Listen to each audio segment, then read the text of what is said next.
Thank you. All right. Well, Diana, thank you so much for being here. I just have to be honest, I'm really honored to be able to have this conversation with you. And, based on the little that I know, you've really made a tremendous impact on this community and have just lived a pretty remarkable life. So I'm really happy to be able to talk with you today and listen to you today. So I'm going to ask you a few questions, and you can answer them however you see fit. If you want to take your answer in a different direction, that's totally fine. Or if you want to add or subtract from your answer, that's totally fine. But just try to share as much or as little as you're comfortable with. And like I said before, whenever I'm doing an interview like this, I always remind people that our community and our kids and grandkids are going to learn a lot from you. So you have the right to speak, and I think that you can be a teacher in this situation and be an inspiration to others. So I thank you for being here. It's a privilege for me. Thank you. It really is. Yeah, I'm so glad to hear that. So I want to start with the first question. That you're a community leader in Belmont-Cragen today. But I know you've had a long life up to this point. Can you tell me a little bit about where you were born and a little bit about your childhood? Sure. I was born here in Chicago. I am the second child. My mom had two. I had an older brother and myself, and my mom was a single parent. And we lived as close as I can remember. One of the earliest communities we lived in was Garfield Park. And it was a good childhood. We were by no means rich, right? My two aunts, my mother had twin sisters. They were both married, but my mom was a single parent. And so my mom often looked out for us very carefully. My mom's very proud, so she instilled that in us too. You work for what you want, you get it, and if you can't afford it, if we don't have the money for it, then you go without. It's real simple. And that really, there were a couple of basic things she laid down as the guidelines for growing up, right? And family was one of them. So I was very close to my cousins as we grew up. We were always together. We had fun together. We got in trouble together. The closest park to me after we left the Garfield Park area, where my aunt owned a home way back in the early 60s, right? I remember us living on where I could say I really kind of blossomed as a kid, got into my own little scrapes and made my own friends. We lived on Carpenter, right off of Grand Avenue. Okay.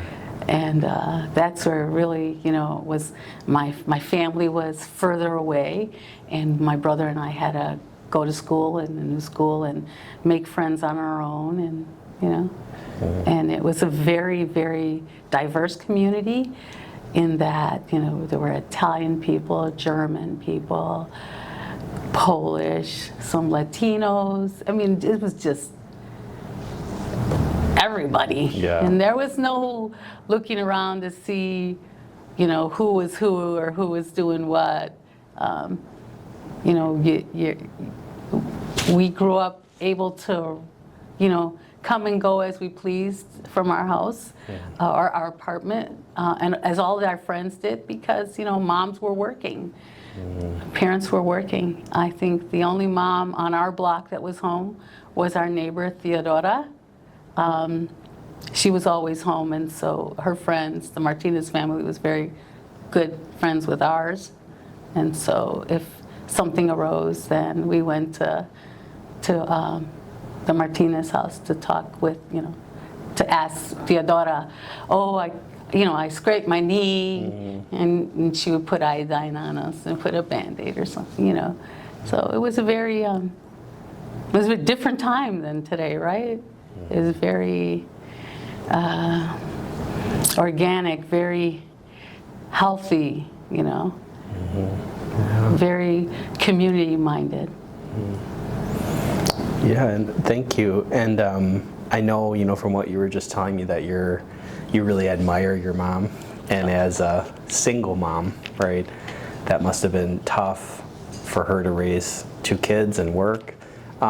Looking back now as an adult, what do you feel like you learned from your mother as a child, and what kind of lessons do you feel like you've taken from her, you know, as the person that did so much to raise you? So I think, and it's not even I think. I have to say that my brother passed away when he was 25 in a car accident, right? So I feel like a lot of his life was unfulfilled, right? Like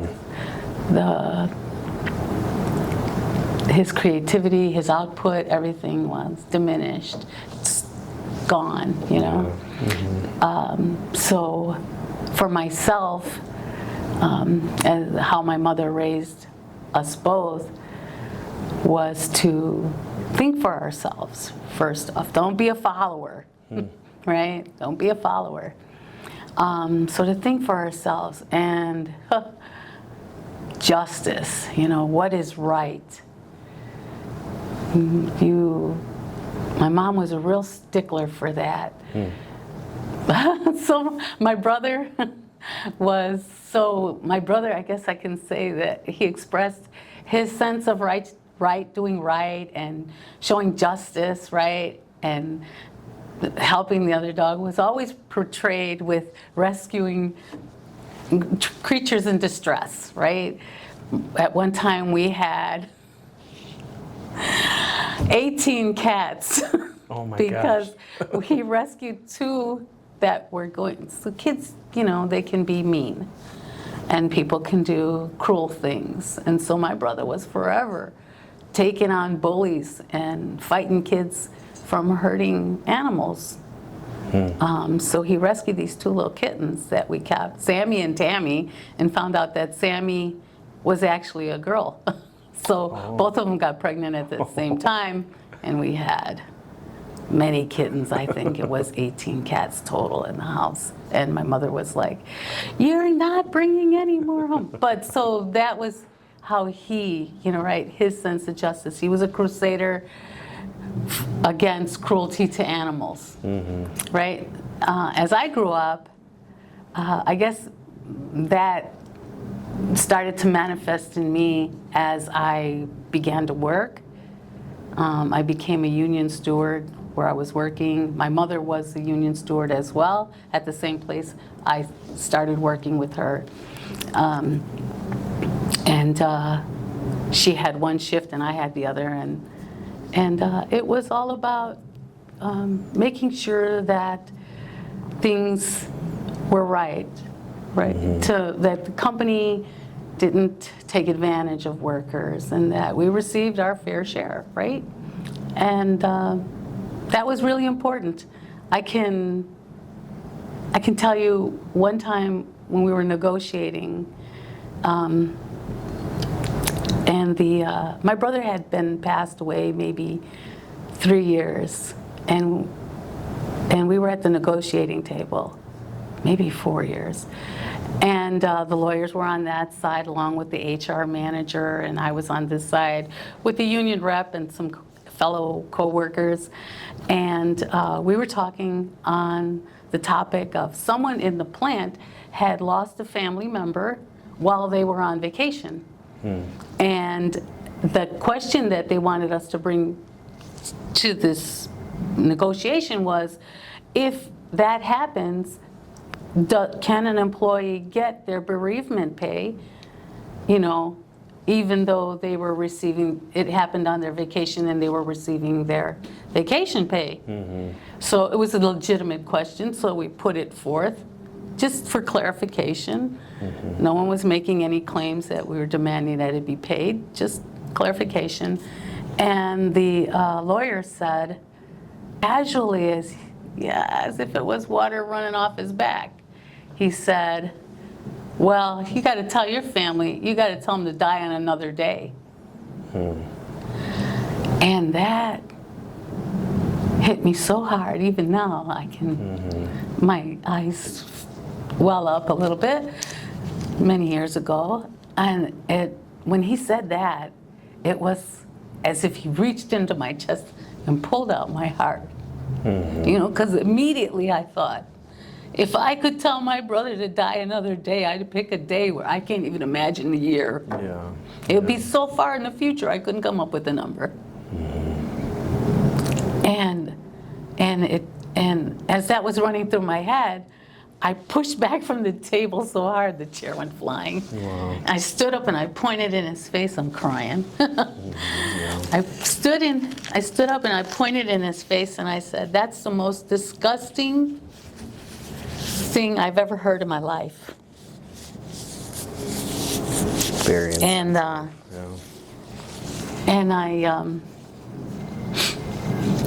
I sat, but everybody said, "Diana," and I sat down, but I couldn't hold back the tears, And so I'm blinking and looking away, and finally I said, I've got to leave. I've got to go to the restroom. I can't sit here. And they said, no, you guys go. We'll break for lunch. You get out of here and let us collect ourselves. So they went to lunch, and then they came back, right? And the lawyer brought me a box of chocolates as a gesture of token of peace, right? And I didn't want it. Did not want the candy. And the rep told me, he said, "Diana," and it was Bill Riley was his name. He said, "Diana, accept the chocolate. It's a gesture of good faith, and we want to let them know we're here to negotiate." So I accepted the chocolate and I passed it around the table because I didn't want to take it home. But when time came to vote on that contract, he wasn't going to say anything like that again to people on the other side of the table, right? Because I made sure when they came to me and said, "Here's a 3-year contract, here's the raise of the first year, the second year, and the third year." And you guys, how you vote? Helen, how do you vote? Bill, how do you vote? Well, Bill Riley didn't vote, but who was with me? Henry and Hank, and there were a couple others. But I remember when it came to me, I said, "Nope, I'm not going to vote. I'm not going to approve that contract. I'm not going to vote for that. I'm not going to say yes to those raises." And they were shocked. Actually, I had some kind of mental break that they should be shocked. They should have known it was going to come at them. And I said, "No, I won't vote for that." And then Hank next to me said, "Yeah, I don't vote for that either." And so they asked us, are you going to tell the membership to strike then? Are you going to vote, you're going to recommend strike? And I said, "Yes, I will. I'm not taking that." And so the lawyer excused himself and he went to talk to the owner of the business, right? It's right there on Armitage, actually. The building's still there. And he came back and he said, "Okay, Mr. So-and-so will add a nickel, right? A nickel on the third year. And how do you vote?" And so they went around the table and I said, "Okay." And he asked me, "You were going to strike for a nickel?" And I told him it wasn't about the nickel. It was about respect. I'm just as important, and my family is just as important as you and your family are to you. Just because I work in a factory for a living and you work as a lawyer doesn't make you any better than me. And it doesn't make us, either of us, any better than the man who owns this company. And we won't be treated like that. And that was it. And then I guess if he was smart, he never disrespected people so openly again. But I felt good about that. I felt good to say to somebody in power who was just thinking of us as, I don't know what, but to give it another thought, right? To not look at somebody and say, I pegged you as inferior, and so you don't matter. Right? And I feel like that nickel didn't do us much, but I think that it served to remind them that we're all human and we're all valuable, and you don't just look at people and look down on them, right? Every life is valuable. You're gonna make me cry now. I was so mad at the lawyer. Disgusting. What a powerful story, my gosh. I have a follow-up question, because hearing that, we're real passionate about justice, I guess. I can tell. And I think my question is, not everyone can do that, right? Not everyone has such a clear vision that all human beings are equal, no matter how much they make, no matter where they work, no matter who they are. And not everyone can stand up to somebody who's more powerful than them, right? Where do you think that came from? That you clearly have that gift, right? I think that's my mom. My mom's stories of her. So my mom, my mom was the youngest in her family. Her mom died when she was still a toddler. She might have known how to speak Spanish a little bit, learning to speak, but when her mom died, because her father died before she was born, just several months before, he had a heart attack. Then her mom got TB. Oh my gosh. And passed away. They took her away to what my mom says was a sanatorium that was on Foster at the time.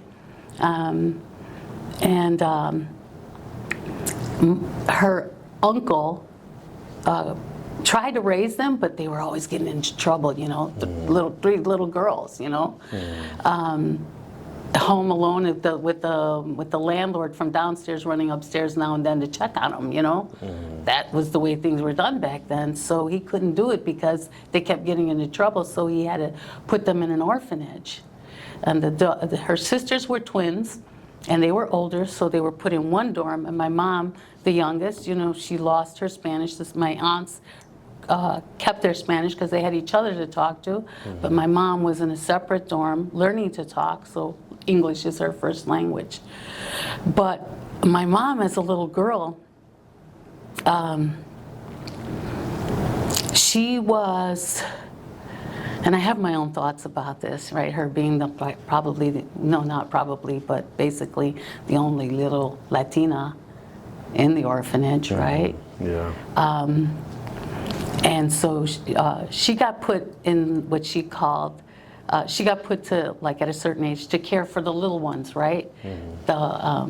Make sure that the bedwetters were going to the potty before sleep, and if they did wet the bed, changing the bed for them. They were her boys, she used to call them. Those were my boys, and I took care of them. I took them to breakfast and so forth. And whenever the nuns would be not nice to a child, my mom would enact retribution. So, yeah, she stood up to nuns, at an age of probably anywhere from, we figure, 7 to 9 years old. She'd tell the nun, I'm going to tell Mother Superior, I'm going to Father Vincent, And she told me stories that, really broke my heart, of a child being forced to eat something he didn't want to eat, getting sick, and the nun telling him, no, you're going to eat that. And my mother taking the little boy away from the table and running with him over to Father Vincent, and saying that what the nun was doing. She had a lot of little stories here and there about her standing up for what is right, for someone who was unable to speak for themselves. So that's where we get it. It's normal. Yeah. It's, I guess, if you're raised that way, you can't, it's like your DNA, right? And I think that's why it was not hard to be indignant, righteously indignant, right? When you see something that's truly beyond the pale, right? Something that's unjust. Yeah, thank you. So I think I know this is jumping a little bit or a lot ahead in time, but I know, you currently live in Belmont Cragen. You've been an important part of this community. I'm wondering about the community itself. And I know you're taking a lot of these, lessons you're talking about to your work here, but can you tell me a little bit about your neighborhood? It's 78% Latino, so I'm sure that's a big part of, what the neighborhood is like, but what makes Belmont Cragen in your mind unique, and what is it that you appreciate the most about the neighborhood? So,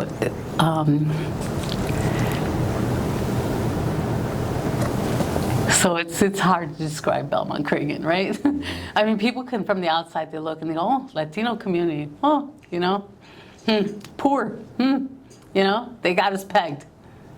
But, oh my gosh, this community is so rich. The people in this community are amazing.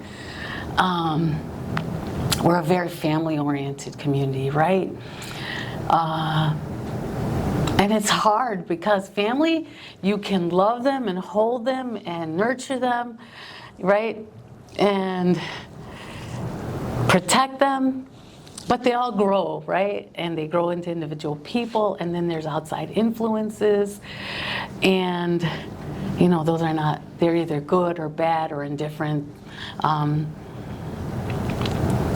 so there's all of those create facets, right? Of the gem that would be our community, right? So there's all those different facets, but I think that we all come back to that center that says we're family, and because we are in the situation we're in, right? You'll find that some of this community connects like with a love and with the outstretched hand that is there to grab you, pull you, out of the muck. Sometimes that gets all around, just all the things of government and systems and just all the stuff that makes things a little tough, right? But you will find people like the women that I have in this organization who are just like ready to say, it doesn't matter. What's the problem? What is the issue? And how do we face it?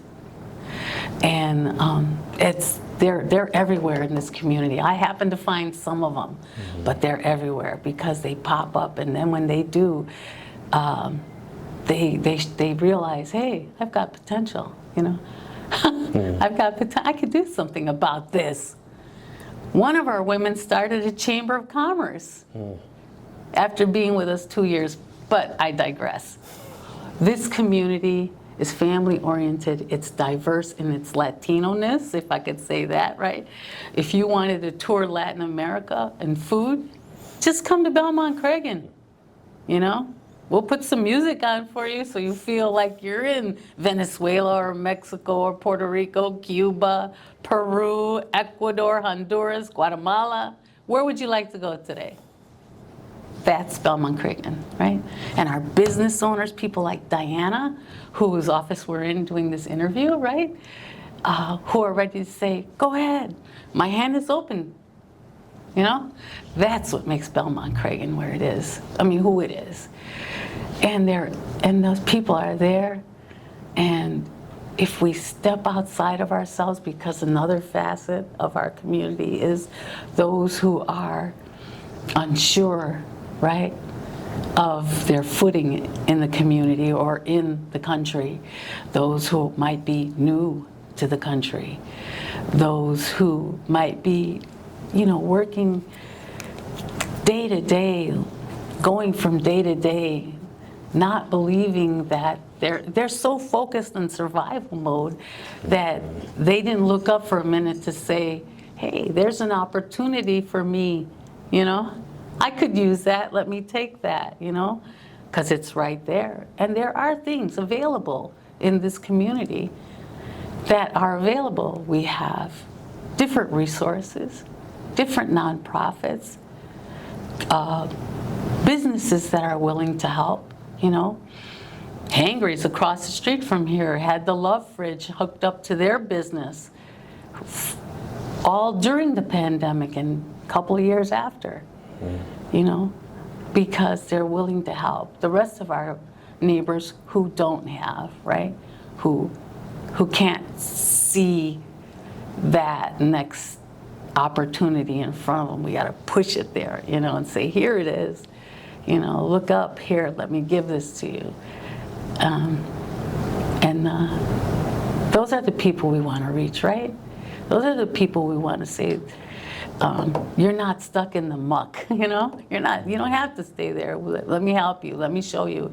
And you got to get past, first of all, you got to get past all the gates in Belmont Craig and all the fences, because everybody's got a fence around their house, right? In most places. And that's very, that's us, that's very Latino, at least in Belmont Craig, right?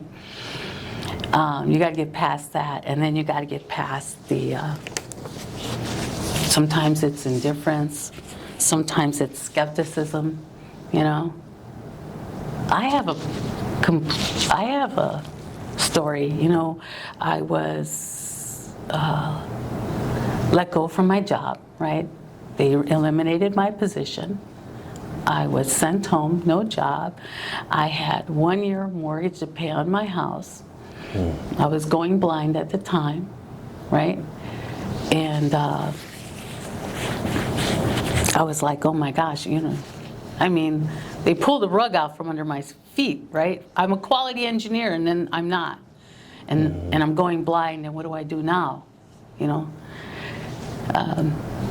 I was connected with a nonprofit in the community. I have filed for the Illinois Hardest Hit, and I didn't file for it easily. I was told 3 times, and this story reflects some of the attitudes, some of the lifestyles of people in our community, right? I was told 3 times, file for this, it will help you, file for this, it will help you. And I was like, yeah. And I was struggling to continue to pay my mortgage and try to keep up, and going through savings. And finally, one of the counselors, one of the gentlemen who had told me about the Hardest Hit, who was with the nonprofit, said, are you going to do it or not, Diana? I said, okay, fine, I'll do it. And I did it. And within 30 days, I had an answer, and I was accepted for the Illinois Hardest Hit, and they paid my last year of mortgage. Why do I tell this story? Because the ability, we hear resources are available, there's an opportunity, you can get help, but you're so mired down in your own circumstances that you can't even believe. I thought, they probably will refuse me, that you don't take the opportunity. And I was lucky enough to be pushed one more time and say, okay, I got to get them off my back. Let me fill this form out and get moving, And at 30 days, there it was. And after that, I was like, I'm never gonna let that stop me again. I'm never gonna let my feeling that that opportunity won't be for me. I'm getting in line and I'm gonna ask. And I think, as I said, that there's that other facet of our community that finds it hard to believe that something good could happen to them. And like I said, those are the people who need to be reached, right? Yeah, absolutely. Because look at what happened to me. Absolutely. Yeah, one day I was worried about paying my mortgage, and here I am now, Yeah. because I believed, right? I saw it happen. No, that's very, very inspiring. I appreciate it, you sharing all that. And I know I've learned that I hope it answered the question. absolutely, I mean, and some, and then some.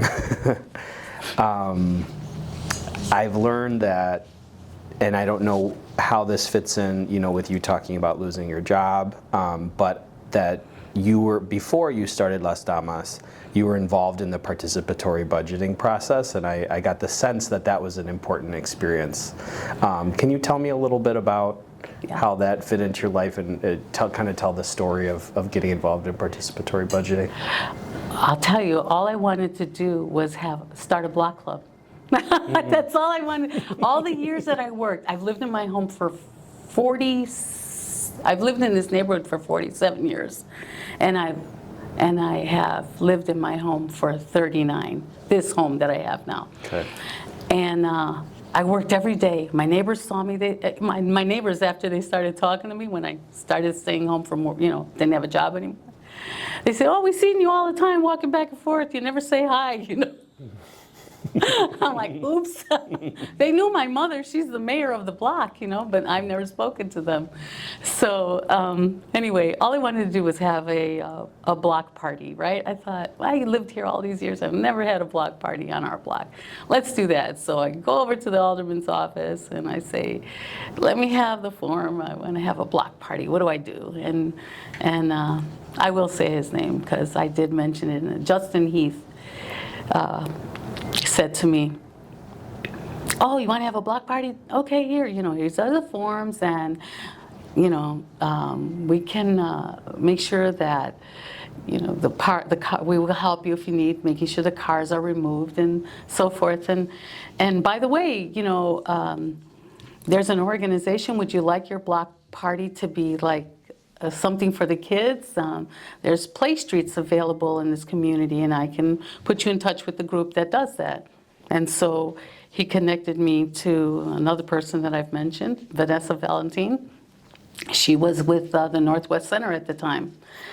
And so, I get in touch with Vanessa, and I get my block party with play streets, and my neighbors are all excited. It's great, and I said, I want to be able to have some games, and I want some prizes. So Vanessa said, well, let me bring, Julio Rodriguez with me. He's in touch with the businesses, and maybe they'll sponsor a game or two for your block party and hand out some prizes. And that's what happened, right? I met Julio. He came over, gave me some gift certificates, right?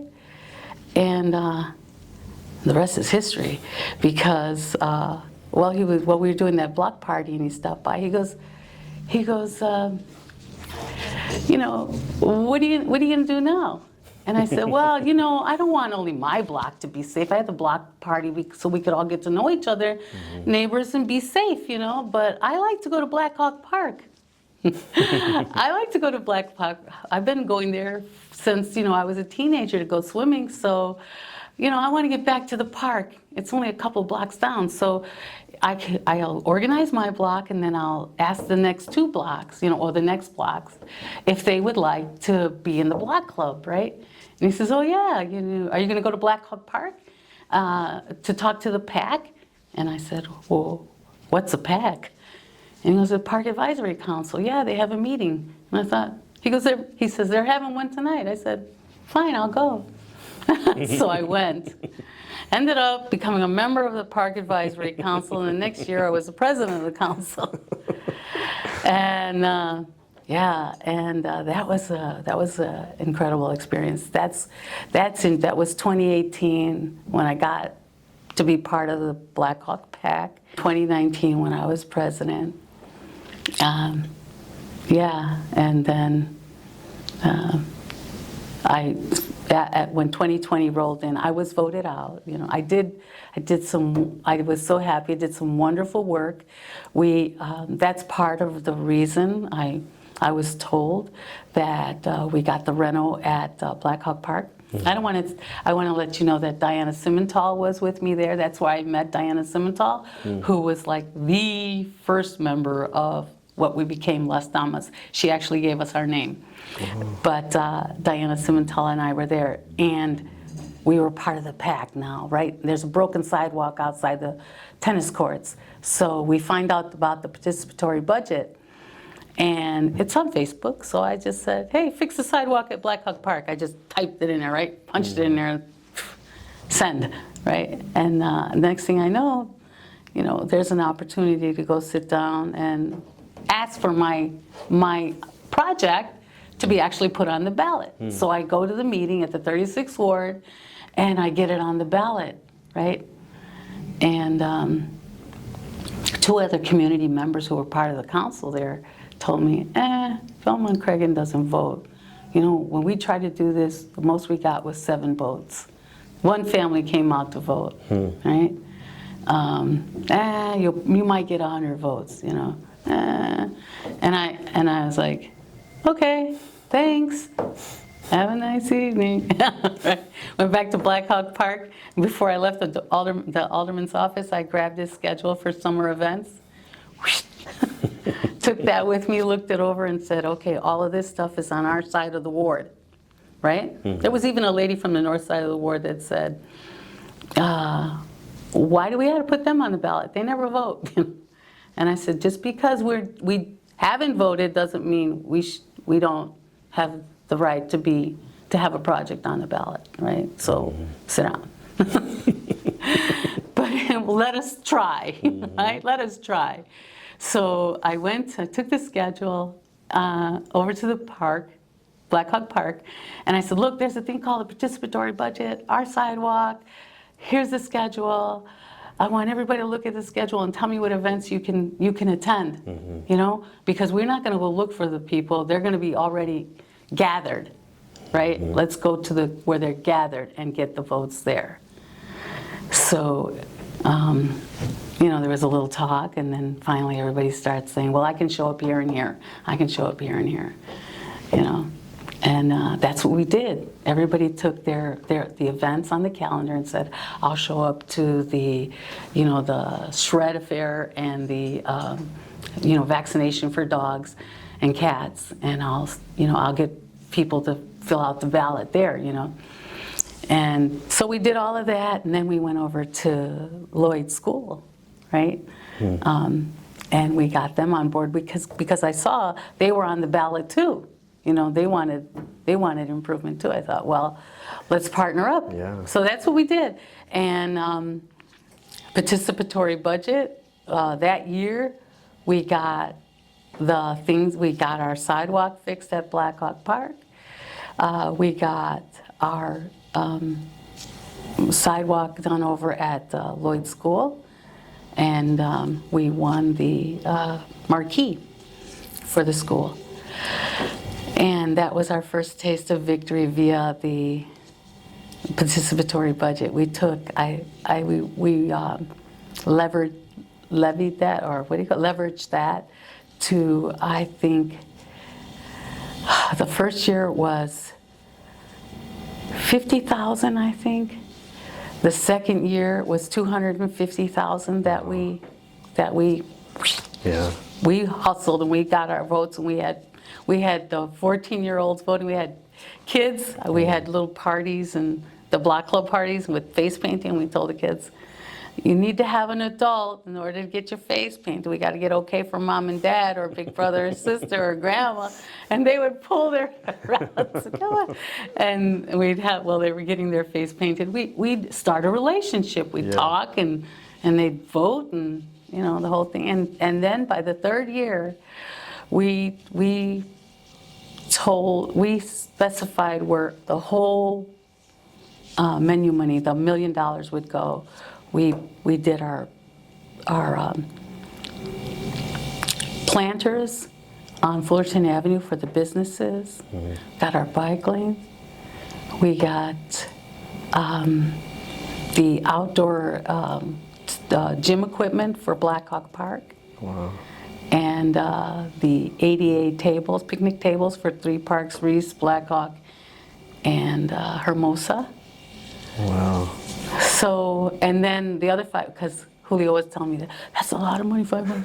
I was like, don't even worry about it, Julio. We've done this a couple of times. All the rest of it, put on the streets. Yeah. And that one was, Dickens was done completely. Wow. So, yeah, we tasted victory. And it was good. It was very sweet. Yeah, and because of the work at Black Hawk Park, when I went to the park district's, what is it, when they have their budget meeting, right? I gave them a whole little booklet on everything we had done at Black Hawk Park in 2019. That how we raised, just without any event, just using Friends of the Park, right? And sending out we put a wish list together and we posted it on their website. And then I began to connect with all my friends and businesses in the community. And we raised like $2,300 in cash and about $600 in in-kind donations. Wow. Yeah. And that wasn't even counting what we got in from events. You know, events, you know, it's not a rich community, so when we had events, we didn't charge a lot, you know, to make it affordable for families. And then I think the first year I got back at Black Hawk Park, my son and Melissa were part of the pack, and they just gave everything away. There's no admission charge. I was like, okay, guys, I got to be there next time. Wow.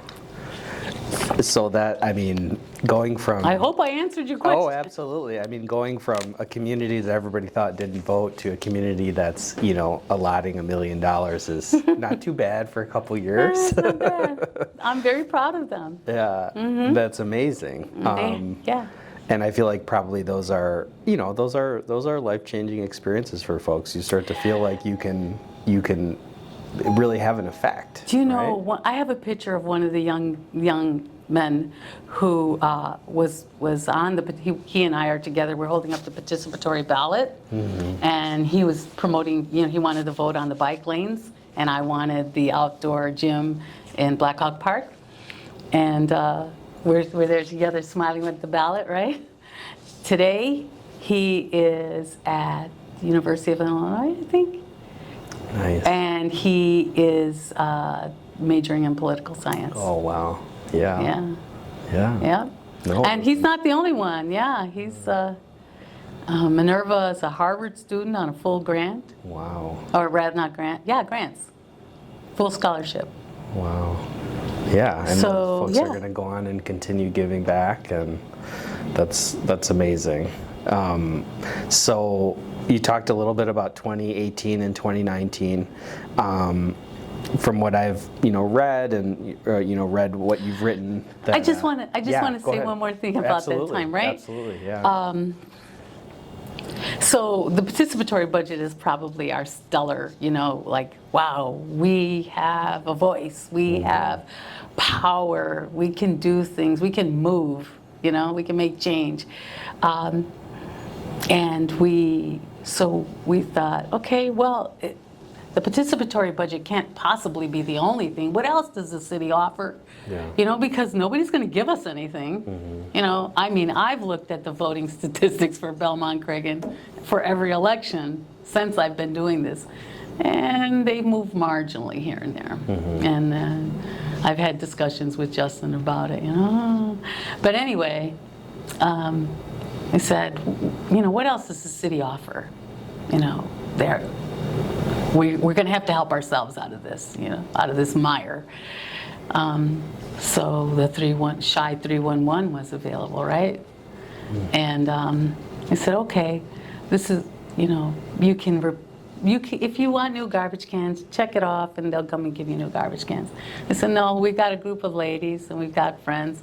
Because we were small then, I think there was 10 maybe of us, 8 And we said, so everybody was dragging their sister or their mother or their kids with them, right, to do this, right? I said, here's what we're going to do. We're going to do the 311 walk. And everybody said, what is that, Diana? I said, we're going to do teams. We're going to take a grid, 5 blocks north and south, 5 blocks east and west from Armitage, or from Grand to Fullerton, and from time it was La Crosse to Laramie. And it wasn't 5 blocks, but it was supposed to be 5 blocks in each direction. But that's the grid we chose for our first one. I said, now everybody, grab a partner, teams of 2, pick a street, go down the street. Here's your clipboard and your little checklist. Everything that needs, the graffiti, potholes, missing signs, broken lights, trees need trimming. Whatever it is, check it off, and put the address so we know, right? And we called that the 311 walk, and we had our teams go down all these blocks, right? Took all of that information, took it over to the 36th ward at the time, right? And handed them in, and the alderman's office expedited them, right? And in a couple of weeks, you walk out in this grid area that we did, and it looked like a refresh. It looks like, like when you go in your kitchen and you say, I want to paint the kitchen, I need new cabinets. It was like that. It was, everything was fresh and clean, painted lines. It was really nice. And so we do the 311 walk every year. Sometimes we do it twice. And then just because we noticed, right, that September 11th is actually a National Day of Service, that 4 years ago we took Armitage Avenue, our business corridor, that's our only business corridor that is not serviced by an organization, and Las Damas does the National Day of Service there for the last 4 years. This year we added window washing for businesses. So just to show them we appreciate them, to clean up our business corridor. They're not forgotten either, Yeah. So. Wow. Yeah. And I'm sure the 311 walk, it reaches a lot more people, right? It's folks that feel like they can get the government to respond to any concerns they have, right? Or some. Oh yeah, we often have people who live on the blocks that we're walking down ask us what we're doing, ask us what that is, and then take us to, here, show us something. Oh, we'll do this too, And so it's good. It's good because it lets people know somebody's watching out, right? And we're there to serve. There's nothing in it for us. We're just happy to make our community better. Hopefully that joy of seeing improvement will, latch on to the person that's receiving, and they'll participate. We've seen it happen, so we're happy to do it. Yeah. Well, you mentioned Las Damas. Can you tell me a little bit about how you went from all this really, this local activity to deciding to start an official organization? How did that happen? So, yeah, it was scary. It really was. I know. See, because, right, not everybody's happy, right? There are people who, there's always somewhere out there somebody who's ready to rain on your parade, right? Right. And maybe it was just the caution in me, going blind, because I didn't suddenly go blind. I had an accident at work, and I lost the vision in my right eye after 2 years. 7 surgeries, and they didn't pan out for me. So that vision in the right side was gone, and then I developed glaucoma, and glaucoma is slow. And so, my vision went gradually until I had another accident and then lost it all.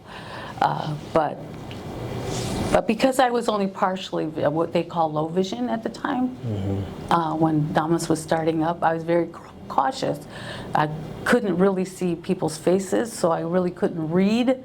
You know, I couldn't take any visual cues, body language, none of that helped me. Yeah. So I felt I had to be cautious because, as I said, there are people who like to rain on your parade, right?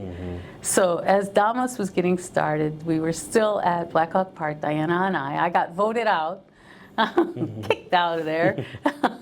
But Sonia Diana said, that's okay, let's go to Lloyd School, because I had been there with the participatory budget, remember? So they kind of knew me, kind of, sort of. I wasn't really plugged in yet. This is how I got plugged in. I met Sonia Cordero there. That's, Sonia is the muscle of our organization, right? Diana will always find the devil's in the details, and Diana will find him. Everybody, to me, everybody has a specific little thing about them, you know, that I've noticed that helps us all, you know, makes us who we are.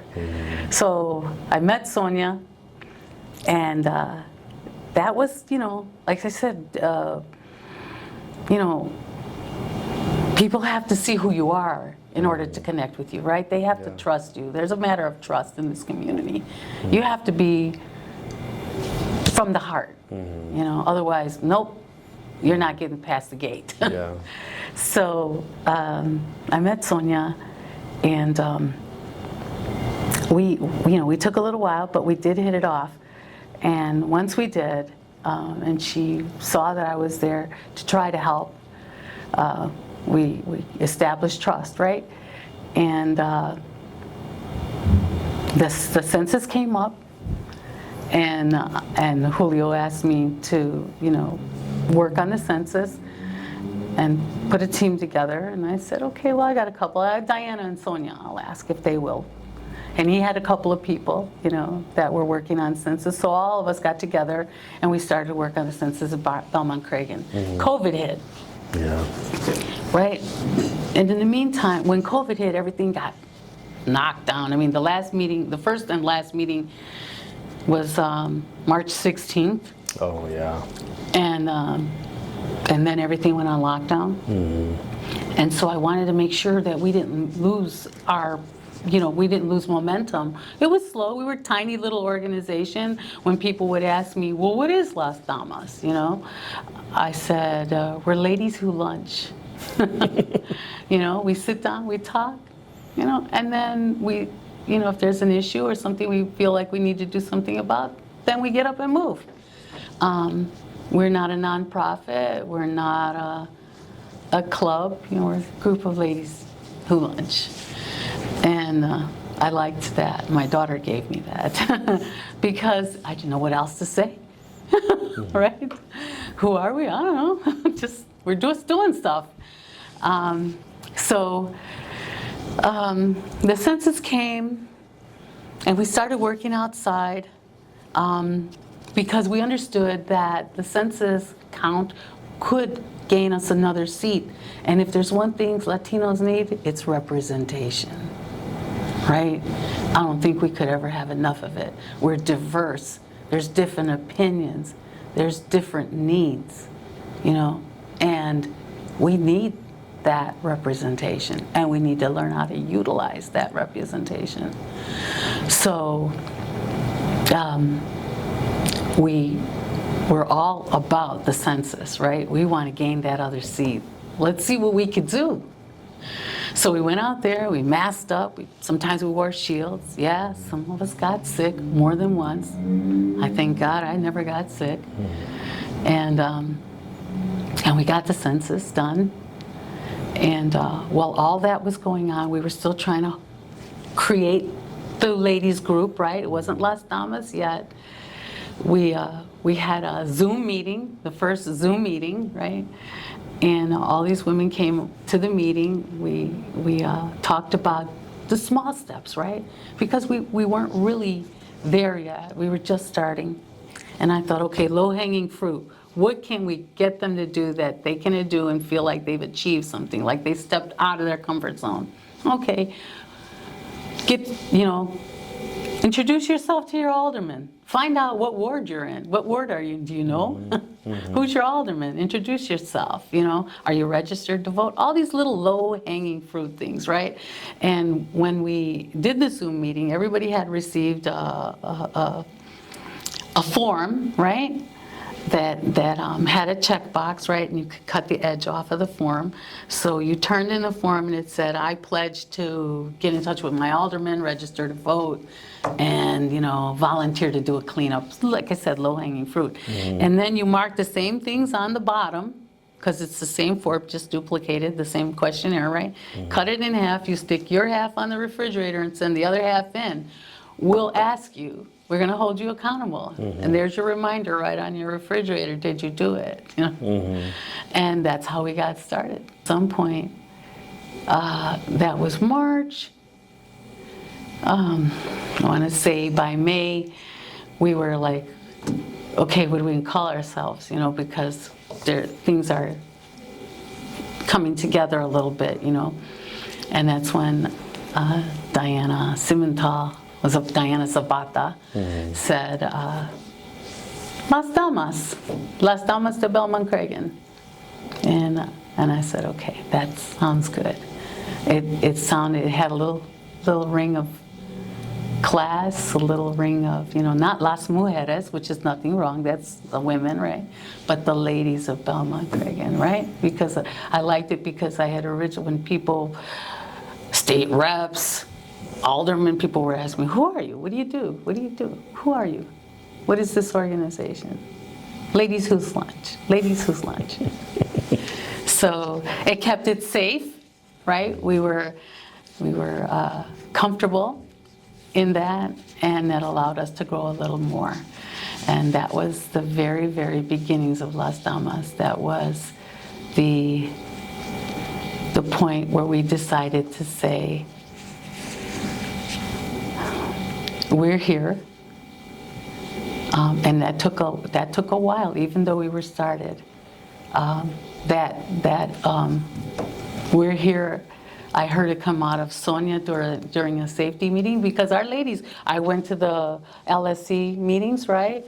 And I never heard any of them, Diana or Sonia, say Las Damas, you know? But one day we were in a safety meeting, and Mary Carmen was introducing, round of introduction. Mary Carmen said, I'm a member of Las Damas. And I thought, okay. And then Sonia said, I'm a member of Las Damas. And I just felt like she's proud of it, you know? She's taking ownership. That's her identity now. She knows who she is and what she's doing. And if Sonia knows, and she's the muscle of this org, she gets things done, then the rest will fall behind, because she shows confidence and faith in what she's doing. And that's sure enough. I put teams together forever in my previous life, right? And teams that won awards, teams that had 0 defects at major customers month after month after month, right? I think that's how God prepares somebody, right? And this team that I have, that we've created in this community, I think, yeah, their heart's in it. Their heart's all in it. Yeah. And that's why we'll get things done. Yeah. No, I think it's no coincidence that you worked as a quality engineer and team builder and now are doing all this great work. So I think we're at about an hour. I have a couple more questions for you. And, you know, just I want you to keep in mind that if there's anything else that we didn't cover, you know, we can definitely talk about that. So, you know, you guys started Las Damas. Folks are really feeling part of the organization. Since then, you know, the last 3 or 4 years, what have been, you feel like, some of the successes of the organization? What are some of the things you've been the most proud of that Las Damas has accomplished? Well, we filed for nonprofit status this year, right? And we are now. Okay. So prior to that, making that decision, our work has been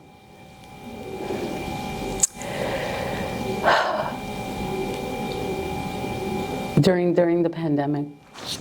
All the kids were sent home, right? And then we started hearing about how the kids were all struggling. Yeah.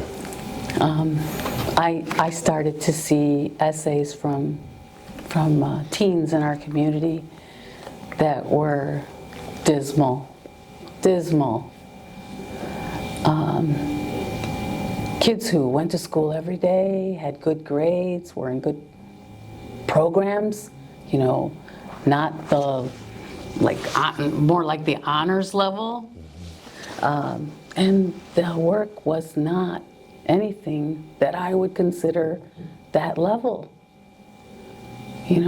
and it shocked me. It really did. It shocked me. And I thought, oh my gosh, how did this happen? So what are we going to do about it? It's too late when the kid's already in high school, to say, hey, you need to really address this, right? We got to start like way, way upstream. So literacy was something that we saw the need for, right? If you can't read, you're not going to have much success in the other, in the other areas of your schoolwork. So we started a literacy program, and with that literacy program, we partnered up with the Northwest Center, and we reached out to families, and we gave away laptops and printers, and flashcards that were bilingual, right? And oh my gosh, STEM toys for even infants. Like we were like, let's go all the way upstream. Yeah, we had little blocks that taught kids you could teach them their colors, you could teach them their shapes, you could teach them numbers, you could teach them how to do math, add and subtract and so forth. With these little blocks, they just had so much use. And so we gathered all these items and we issued them to the families who registered that they wanted to receive these things, right?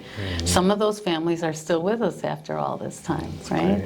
Two of those families, their children were eligible. They were asked to join the high jump program, which is a program that starts in 6th grade, right? And that really focuses on children and academics, so that these children can do very well in grades. You have to go to school on Saturday and then go to school during the summer, right? It's very intense.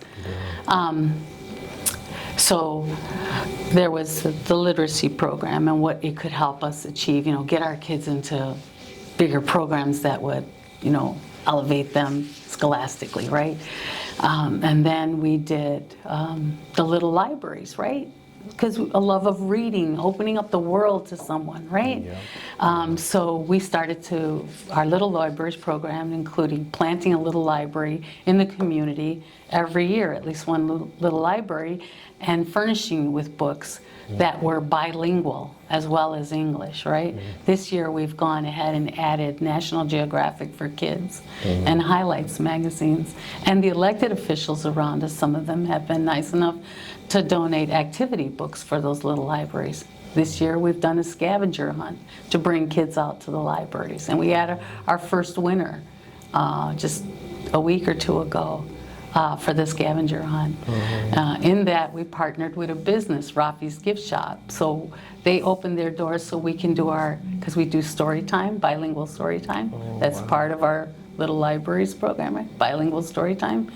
The kids come in, they hear a story in English, Spanish, they do a little activity. It's right there at the gift shop. So in a way to thank and support women's businesses, we did our scavenger hunt, and all the gifts that are won, the toys that are won, come out of Rafi's. So it keeps it in a nice, circle that will grow relationship. And, once you start to grow, you start to bloom, right? And so the literacy program, the little libraries, right? And then we also did, during the pandemic, people created pods. Diana had a pod going here in this office during the pandemic. And we did, when the summer came, after the school year, summer came, we put a pod in this location for children to come and, catch up. Because I remember Mr. Salgado at Lloyd said, well, the kids, they were learning to read, when they left, and then they come back and it's, they just don't, they lost some of it, and we got to start over. And so we said, we got to be able to build them up, get them back ready for school again. Work that you'll see from Las Damas, you'll see it on our website. It's the 3 things we try to do. It's still working itself out, but I learned this, right? In 2010, after the earthquake, I went to Haiti on a mission trip. And,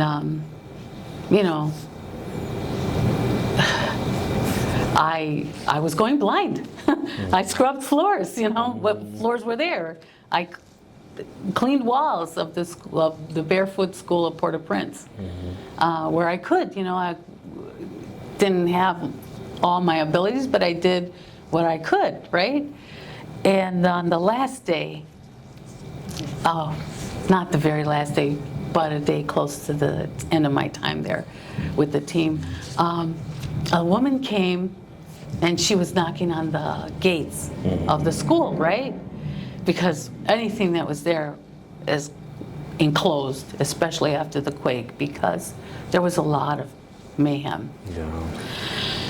So she came, and the principal went out. His name is Mr. Nixon. He went out there, and he answered the gate, and there she was with her child, right? Saying, is there a spot for her this year, because she's been waiting to put her into the school. And Mr. Nixon came to Dottie, who ran the school, and said, they're here, we know them. We went looking for them after the quake. We were looking for them, and we couldn't find them, and we thought they were dead, right? And she wants to put the child at school, and Dottie said, all the spaces are done, we're full. And everybody was crestfallen, and he told her, and she stayed outside the gate just wailing, And so there was some discussion, and finally Dottie said, okay, we'll make a desk, we'll find something to make a desk and a chair for her, we'll find a way to accommodate. And Mr. Nixon went out and brought them in, and the woman was so joyful, happy, grateful. And I thought to myself, that's just one child, That's just one. But the trajectory of that child's life, now that she's going to have an education, is completely changed. And when we started this conversation, and I told you about the lawyer who thought we were expendable, right? Who thought, if one of them falls off the map, who cares, right? I saw the complete opposite in Haiti when that child was accepted into the school. It was just one kid, but that lady, you would have thought that she just won the lottery for some outrageous amount of money, Everything changed. Everything changed. I won't see how that child turned out, but the possibilities are there. So I learned that, we are a small organization. And I don't care if we go out and set Chicago on fire. I really don't. If I can see that our ladies take their own life back, you know, come out of situations the victor standing on top, I'm good, you know, because that's one more, you know, that's one more set on the road to something, some kind of better possibilities, right? It's worth it. It's worth it. Because I believe that when you do something like that, right? Some people might say, they're not going to do anything, they're only in for themselves. But from what I've seen is they turn around and say to someone else, don't give up, there's hope. You know, go, you got to try, you know? You got to try. Yeah. No, I have no doubt that you all are making an impact here. And I guess we've done other things. I mean, that's what we. So I always kind of be very careful to draw this line. See, that's me. Draw this line. I think we felt power when Our Lady said that we were going to support someone, right?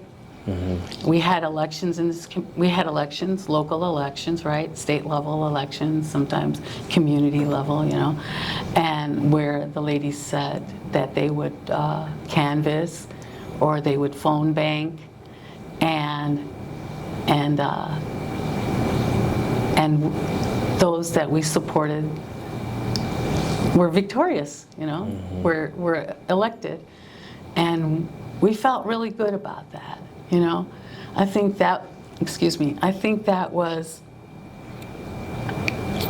like the dawning of the understanding of, you know, this really works, yeah. Right? Yeah. This really works. Any of them can go in any one of these offices, from Gazzardi to Delgado, Jimenez, you know, Villegas, now we'll talk Alderman, Cardona, Cruz, Fuentes. You know, we know our elected officials, yeah. Right? And, you know, we know our community. And if there's something that needs to happen in our community, we're going to go make those phone calls and ask for that service. So we're going to stand up together and say, you guys said you were going to do this, you know, and we're waiting on it. Let's see it. So I also want to give that to the ladies too, prior to us actually filing for a nonprofit status, that we would go and be active in civic activities for our community. Yeah, no, it's incredibly important. We're at over an hour, so I just want to be cognizant of, you know, you've been sharing a lot, and just don't want you to expend too much energy. I just wanted to cover my faith. Yeah, absolutely. Yeah, that was the last question I was going to ask, and then also if there is anything else that you want to share at the end. But it seems to me like, based on all of everything that I've learned about you, including your struggles with losing your vision and facing, losing your job, and but also still having this really hopeful kind of vision about improving your community, and just having a very inspiring kind of view on what regular people can accomplish. So I wonder, how does your faith fit into that, and how does your faith motivate you and keep you going every day? So, to give it full credit, you got to know that I was very task-oriented prior to coming to know God, right? Prior to becoming a Christian, I was very task-oriented. People I worked with, I was fair, very fair, and stood up for them in the face of whoever wanted to get in their way, right? Just let us do our work and let us do it right, and tell us what you want, and just stand in the background, right? So very self-sufficient, very motivated, very task-oriented, able to teach what was necessary to, production workers so that the job could be done right. I told you those teams put out month after week after week, month after month. It was boring in our meetings. Oh, zero defects again, at Dell, at Hewlett Packard, Compaq, Sun Microsystems, you name it. It was computer industry. We won awards,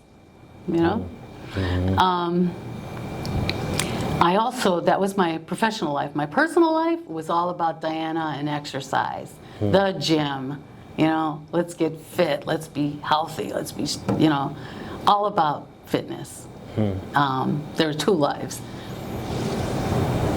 work and the gym. So there's a poem by Emily Dickinson that says, "Hope is a thing with feathers." I would ask you gentlemen both to read it, right? Then you'll know what I mean. It says it perches in the soul and it doesn't ask for anything.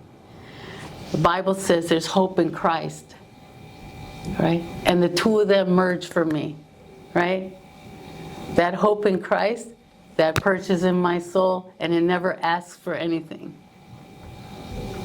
So what do I have to fear?